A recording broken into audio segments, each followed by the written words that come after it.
Hello everyone. So back to back vacancies आती जा रही हैं। आज का जो रिक्रूटमेंट का नोटिफिकेशन आया है वो फैक्ट की तरफ से आया है। फैक्ट की full form the fertilizers and chemical Travancore limited है, जो कि एक सेंट्रल पीएसयू है। ये बहुत सारी पोस्ट के लिए रिक्रूटमेंट कर रहा है, लेकिन हम लोग उसकी बात करेंगे जिसमें फ्रेशर्स आर अलाउड, जिसमें मतलब एक्सपीरियंस की ज़रूरत नहीं है। Only for technicians they have demanded 2 years और 1 ईयर्स एक्सपीरियंस। तो अगर हम फैक्ट की बात करें तो फैक्ट क्या होता है, it's a fertiliser company, mainly fertiliser company.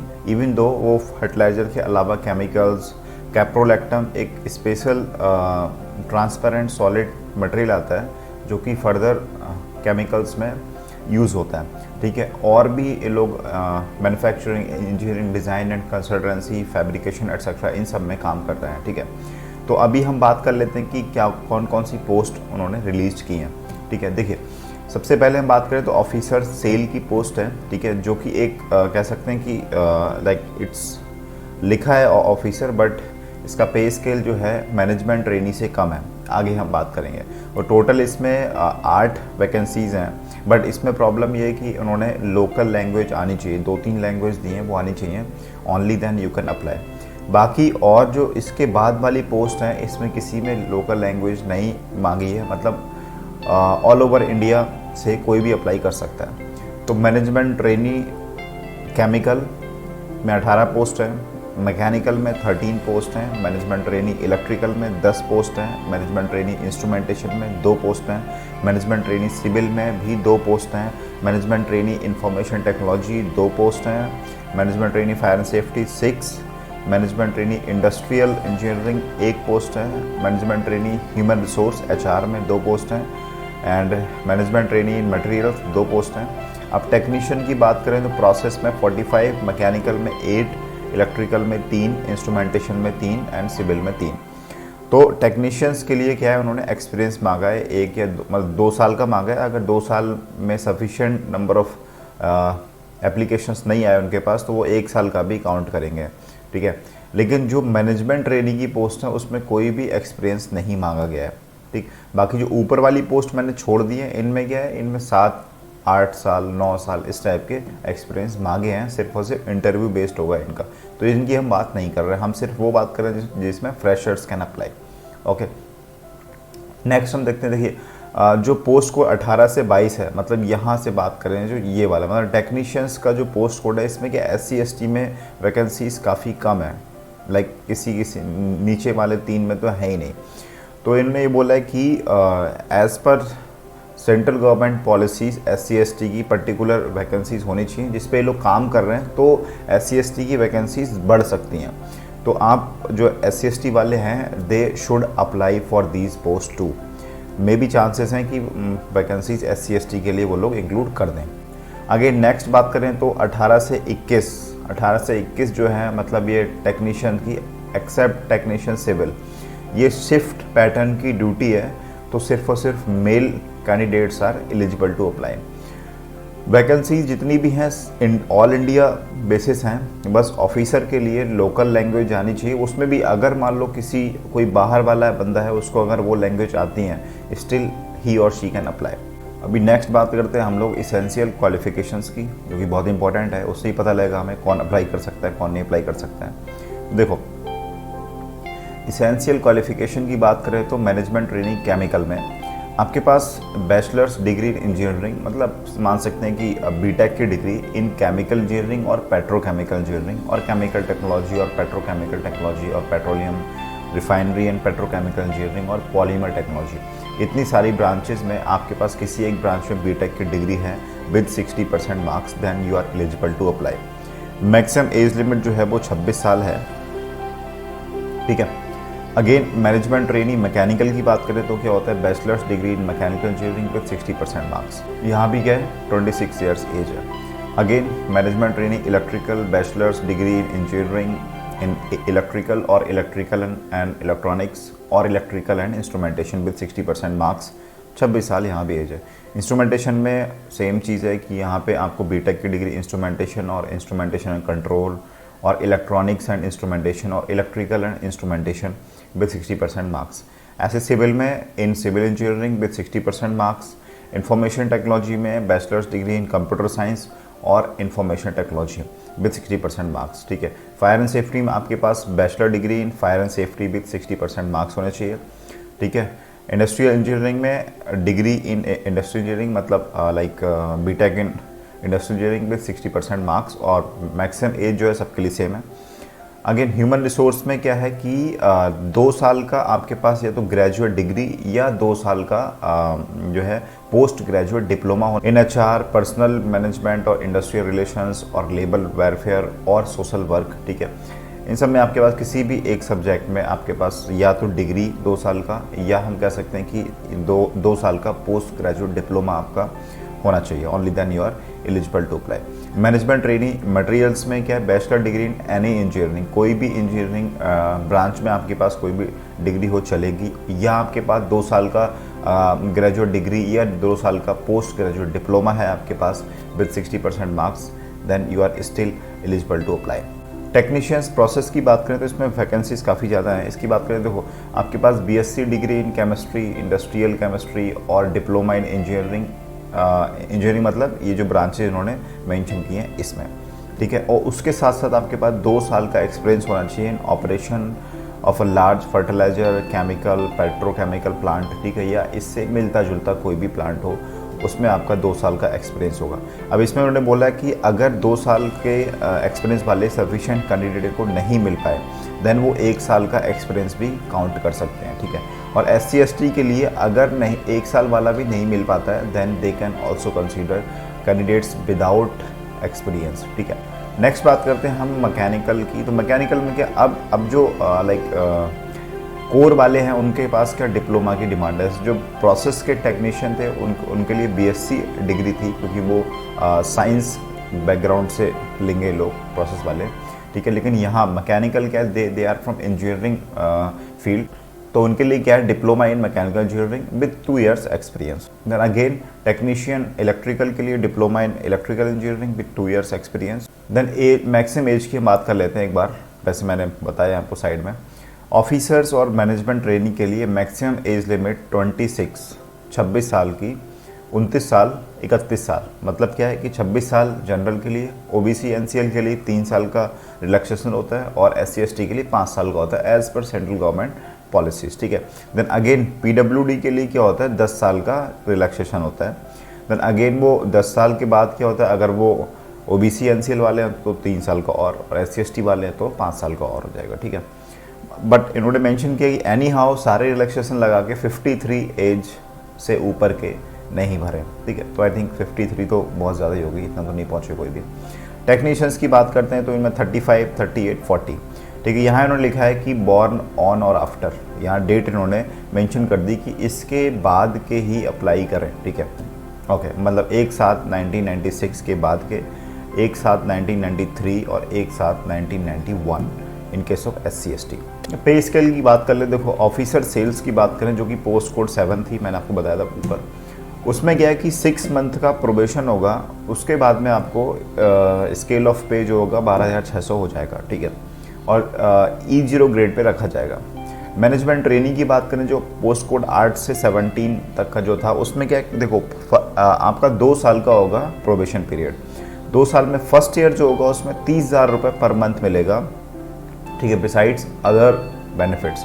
Then उसके बाद 1 साल के बाद आपका पोस्ट जो होगा वो असिस्टेंट मैनेजर हो जाएगा, ठीक है, उसमें आपको 35,000 पर मंथ मिलेगा। Then after completion of 2 years training, 2 साल की ट्रेनिंग कंप्लीट जब हो जाएगी देन आपका जो स्केल ऑफ पे मेंशन किया जो उन्होंने 20,600, उस पर आपकी पोस्टिंग हो जाएगी एट E2 लेवल, ठीक है, that is assistant manager. Again technicians की बात करें तो क्या होगा, इन्हें कंसोलिडेटेड पे जो होगा 22,000 का मिल जाएगा during the first year. Then 3% का एनुअल इंक्रीमेंट इनका होता रहेगा, ठीक है, ओके। अगेन बात करें तो इसके अलावा जैसे बेसिक पे जो बात करें 9,250 हो गया यहाँ, या मैनेजमेंट ट्रेनिंग की बात करें 20,600 हो गया। तो ये क्या है 7th पे स्केल के हिसाब से नहीं है, क्योंकि 7th पे कमीशन के हिसाब से एटलीस्ट 50,000 तो होना ही चाहिए, ठीक है। लेकिन ये क्या है विदाउट 7th पे कमीशन स्टार्टिंग में जो होता था, अब जैसे मैं बात करूँ मेरी ज्वाइनिंग जो ONGC में हुई थी 2017 में, वो 24,600 पे हुई थी, ठीक है। यहाँ 20,600 पे हो रही है, तो मतलब बेसिक पे 4,000 कम पे ले रहे हैं लोग। तो लाइक अगर 24,600 पे हुई थी तो हमारी सैलरी 80,000 के आसपास होती थी, तो यहाँ मेरे हिसाब से 65,000 to 70,000 तो बनेगी सैलरी। इसके बाद बात करें तो देखो इन्होंने बोला है क्या क्या आपको मिलेगा, ठीक है। पे स्केल के हिसाब से जितना आपका पे स्केल है उसके हिसाब से जो आपका IDA बनेगा, EPF बनेगा, other allowances perks like medical reimburse हो गया, मेडिकल इंश्योरेंस कवरेज हो गया, ESI, टाउनशिप एकोमोडेशन, ये आपको HRA मिलेगा, लोकल ट्रैवल अलाउंस हो गया जो कि लाइक सपोज़ आप कुछ कंपनी काम से बाहर जा रहे हैं देन, ठीक है। ट्रांसपोर्ट फैसिलिटी हो गई, meal subsidy, uniform accident insurance cover हो गया, जो कि कंपनी के हिसाब से, कंपनी के रूल के हिसाब से वो सब आपको मिलेंगे, ठीक है। अगेन जो क्वालिफिकेशंस हैं उसमें बोला है कि only full time regular courses will be considered, ठीक है। जो हमारी इसेंशियल क्वालिफिकेशन की बात की थी उसमें सिर्फ और सिर्फ आपका फुल टाइम रेगुलर कोर्स ही वाले ही अप्लाई कर सकते हैं, ठीक, ओके। अगेन जिसने पोस्ट ग्रेजुएशन किया है उसका ग्रेजुएशन में भी रेगुलर फुल टाइम कोर्स रहा हो। परसेंटेज ऑफ मार्क्स की बात करें तो मैंने आपको बता दिया 60% थे, लेकिन SC ST PWD के लिए क्या है 50% एप्लीकेबल है। जहाँ जहाँ 60% की रिक्वायरमेंट थी उन सब केसेस में SC ST और PWD के लिए 10% का रिलैक्सेशन दिया जाएगा। अगेन बात करें तो इन्होंने साफ साफ बोल दिया rounding off the percentage of marks is not applicable, मतलब आपकी अगर 59.99% है वो भी 60% में काउंट नहीं होगी, ठीक है, okay. Candidate appeared in final year final semester can also fill this form, but condition ये है कि आपका जब डॉक्यूमेंट वेरिफिकेशन होगा उस टाइम तक आपको फाइनल सेमेस्टर की मार्कशीट या आपका प्रोविजनल सर्टिफिकेट आपको लगाना है, filling which your candidature will be cancelled, ठीक है। अगेन जो इंपॉर्टेंट चीज़ है वो हमारी है कि एप्लीकेशन फ़ी की बात कर लें तो 1180 रुपये इंक्लूसिव ऑफ GST, मतलब मान लो 1000 रुपये, उसमें 18% टैक्स लग गया तो 1180 हो गया। For everyone except SC ST PWD ESM मतलब एक्स सर्विसमैन और या इंटरनल कैंडिडेट्स, ठीक है, उनके लिए 590 रुपये इंक्लूसिव ऑफ GST, मतलब 500 है प्लस 18% GST, तो 90 रुपये हो गया। हम नेक्स्ट बात कर लेते हैं हम लोग सिलेक्शन प्रोसेस की। इसमें CBT प्लस पर्सनल इंटरव्यू है, और CBT जो होगा उसमें टेस्ट सेंटर्स ये इन्होंने मेंशन किए हैं, सिर्फ और सिर्फ यहीं होगा, और जो इंटरव्यू होगा वो कोची में होगा, ठीक है। अगेन बात करते हैं पोस्ट कोड 8 to 17 में क्या होगा, 3 चीज़ें हैं। एक आपका CBT जो कि 8 to 17 क्या है, मैनेजमेंट ट्रेनी की है, ठीक है, जिसमें आपको like after BTech you are eligible, तो बेस्ड ऑन CBT उसके बाद आपका GD होगा, उसके बाद आपका PI होगा, ठीक है। इंडिविजुअली आपको सारे के सारे एग्जाम में अलग अलग क्वालिफाई करना है, आगे मैं बात करूंगा। CBT जो होगा इन सारी सिटीज़ में होगा, देख सकते हो। अगेन पोस्ट कोड 18 से 22 में सिर्फ और सिर्फ CBT के मार्क्स के हिसाब से होगा, कोई इंटरव्यू इसमें नहीं है, that is these are for technician post diploma holders के लिए।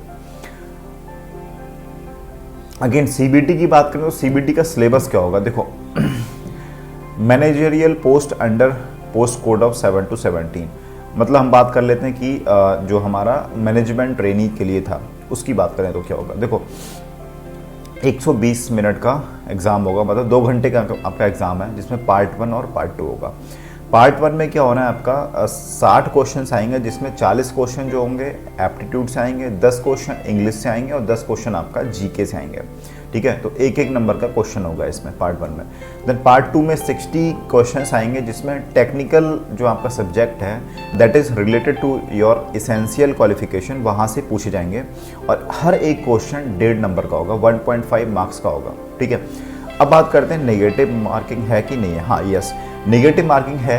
पार्ट 1 में आपका 0.33 मार्क कटेगा, और पार्ट 2 में एवरी रॉन्ग आंसर के लिए 0.5 नेगेटिव मार्क्स कटेगा, ठीक है, ओके। अगेन CBT में भी आपको क्वालिफाई करना है, जिसमें मिनिमम मार्क्स आपको 40 मार्क्स स्कोर करने हैं, SC ST PWD के लिए 30 मार्क्स करने हैं। देन अगेन आपको क्या होगा कि इंटरव्यू में भी आपको क्या अलग से क्वालिफाई करना है विद 50% मार्क्स, ठीक है। Minimum 50% marks are qualifying in interview और and 40% for SC ST and PWD। Again hall ticket ID proof जो है ऑनलाइन आपको मिलेंगे, और हेल्थ मेडिकल फिटनेस मैंने आपको बताया, जो इनका कंपनी का मेडिकल ऑफिसर है वो आपका मेडिकल टेस्ट कंडक्ट कराएगा, ठीक है, और उसके हाथ में होगा कि आपका सिलेक्शन देना है या नहीं देना है। तो एज़ पर कंपनी पॉलिसी के हिसाब से होगा, तो आप वो पॉलिसीज़ पढ़ लो, कहाँ पे क्या क्या चीज़ें होने चाहिए, ठीक है। अगेन सर्विस बॉन्ड है, यस सर्विस बॉन्ड है, 5 साल का है या फिर 1.5 लाख रुपए का है, ठीक है। टेक्नीशियंस के लिए 40,000 का है, और वही अगर SC/ST की बात करें तो अमाउंट हाफ हो जाती है। प्लेसमेंट आपका कहीं भी हो सकता है। हाउ टू अप्लाई, आप इनकी वेबसाइट पे जाइए। बहुत सारे स्टूडेंट लोग क्वेश्चन पूछते हैं कैसे अप्लाई करना है, तो मैं आपको साफ साफ बता दे रहा हूँ कि आप क्या करो, इनकी साइट www.fact.co.in पे आप जाओ, वहाँ पे करियर सेक्शन में आप जाएंगे तो आपको लिंक मिल जाएगा। अगेन 8 जुलाई 2022 से 29 जुलाई 2022 तक सिर्फ और सिर्फ आप भर सकते हो। अगेन हम बात करें तो मुझे लगता है जो इम्पोर्टेंट चीज़ थी वो मैंने कवर कर ली सारी। बाकी मैंने आपको बता दिया, इंडिया ऑल ओवर इंडिया है post, only Indian nationals are eligible to apply. Candidates है, हाँ ये है कि बहुत सारी पोस्ट थी, तो कैंडिडेट सिर्फ और सिर्फ एक ही पोस्ट के लिए अप्लाई कर सकता है। सपोज किसी ने बीटेक प्लस डिप्लोमा किया, तो वो चाहें कि वो टेक्नीशियन के लिए भी अप्लाई कर दे और इंजीनियर के लिए भी अप्लाई कर दे, तो ऐसा नहीं होगा। आप या तो टेक्नीशियन के लिए अप्लाई करोगे या आप इंजीनियर के लिए अप्लाई करोगे। अगर इनकेस आपने दोनों में अप्लाई कर दिया, तो जो आपने लास्ट में अप्लाई किया है वही सिर्फ आपका कंसिडर होगा, और पहले वाला आपका जो है स्क्रैप हो जाएगा, ख़त्म हो जाएगा।